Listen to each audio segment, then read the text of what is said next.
రమేష్ గారు చాలా మంచి పాయింట్ లేవనెత్తిండ్రు.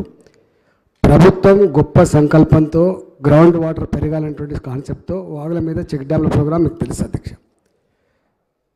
తమరికి గుర్తు చేసే అంశం ఏంటంటే, గతంలో కూడా ఈ మాటల పేరిట మనం కట్టుకునేది రైట్ సైడ్ లెఫ్ట్ సైడ్ తప్పకుండా కాలువ నుండి పొలాలు నీళ్లు పారించుకునేది. కానీ ఈసారి మనం పర్కులేషన్ కోసం అని చెప్పి పెట్టినమాట వాస్తవం. అయితే మనం కొంచెం ఎక్కువ నీళ్లు ఆగాలన్నటువంటి దాంతో 6 ఫీట్ల నుంచి మొదలుపెట్టి 12 ఫీట్ల దాకా పెట్టుకున్నాం. దానివల్ల ఏమవుతుందంటే, ఈ మొత్తం శాండ్ అంత వచ్చి ఇక్కడ ఆగడం వల్ల నీళ్లు దానిపైన పోయే పరిస్థితి వచ్చినప్పుడు ఎక్కువ పరుచుకొని పోతుంది. కాబట్టి దానికన్నా ప్రత్యామ్నాయ ఏర్పాట్ల కోసం తప్పకుండా కొంచెం ఆలోచించాల్సి అక్కడ ఉన్నది. ఎందుకంటే మనం అది కట్టినప్పుడు మనకి ఇది ఊహించలేకపోయినాం. దీని ఎక్స్పీరియన్స్ ఏందో అర్థమైంది కాబట్టి అదొకటి చేసి పెట్టండి.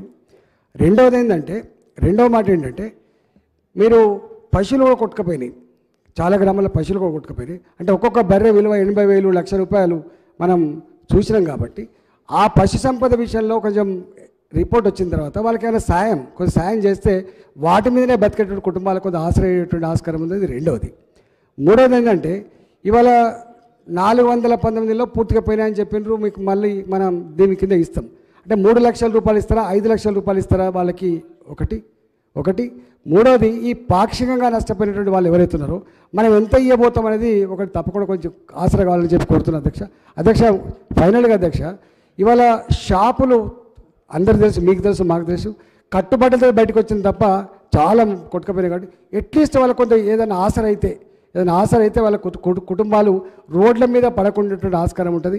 మేము ఊళ్ళలో పోయినప్పుడు మనిషి చచ్చిపోతే ఎట్టేసిండో అట్లా మీద పడి ఏడుస్తూ ఉన్నాం. కాబట్టి ఇంత పెద్ద వ్యవస్థలో ఆ కుటుంబాలని ఆదుకోవడం అనేది ఒక మంచి సంకేతం పోయేట ఆస్కారం ఉంది. కాబట్టి పాజిటివ్గా ఆలోచన చేసి వాళ్ళకి సహాయసహకారం అందించమని చెప్పి తమని కోరుతున్నాను అధ్యక్ష.